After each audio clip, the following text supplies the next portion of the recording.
Intellectually, my brother is very smart. He's got a pretty good vocabulary of words. My brother's a smart dude, so I'm gonna give him the credit on that. I think I might spend a little bit more time keeping myself young, so I might say that I might be the better looking. No, I'm just kidding. I'm in better shape, we'll say that. The actual number, orthopedic surgeries, is 28. It's quite a few.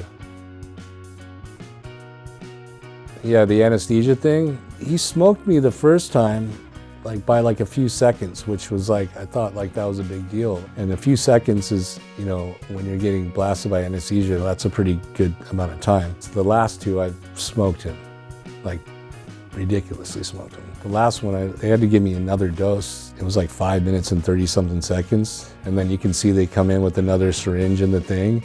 And then finally, they're like, all right, this guy's got to go down. Just psh.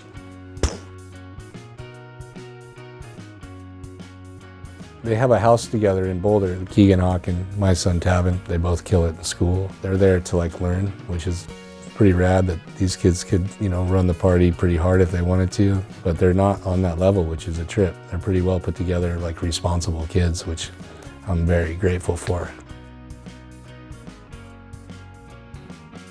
There's mud wasps, and they form these little mud domes underneath things. And on the quarter pipe, I walked under, there's a ledge kind of lip that hangs over the deck of the quarter pipe. And there was one of those wasp hives under there. And I'm wearing just board shorts and no shirt. And I walk under it, and there's no way to get down on the other side here. It's the edge of the ramp to either jump in into the ramp, and I'm wearing board shorts, no shirt. You're gonna melt in half if you jump into that thing.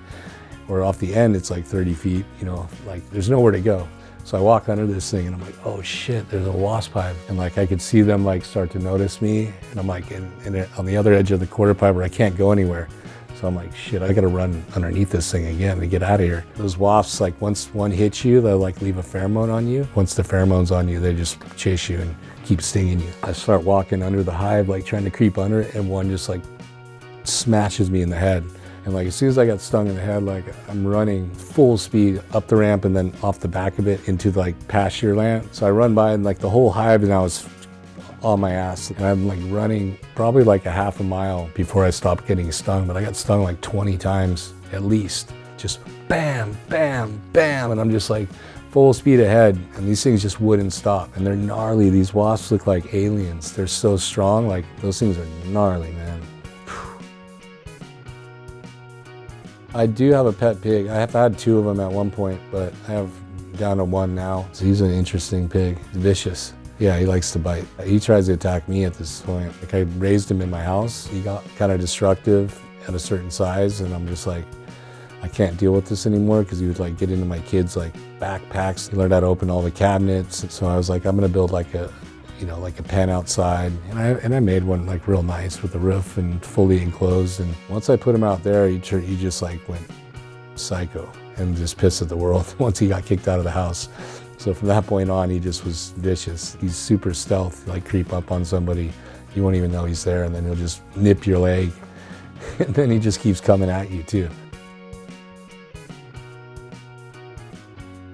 That whole thing, I look back on it even to this day, and I'm still perplexed that we pulled that off. Of all the places in the world, complete opposite of what I thought it would, that process would be like. They were open arms. I'm very grateful that that experience played out the way it did, and I can't believe that, the Chinese government was so supportive and embraced what we wanted to do, and where they shut down the whole country to watch.